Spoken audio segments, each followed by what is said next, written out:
อยู่ที่เดี๋ยวบางๆก่อนครับ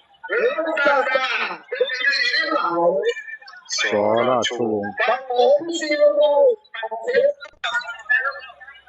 เราลงไปเลยครับธรรมดา475นะครับราคาอยู่ประมาณ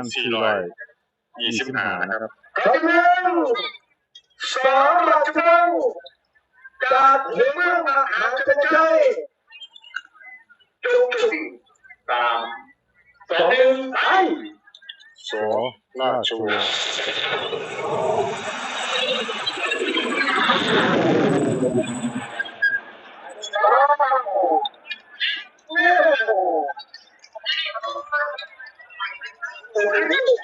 นะครับประตูโตการเดินทางถือว่าเยี่ยมมากนะค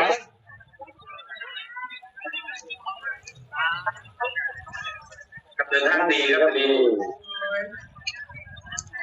หลังน้ำ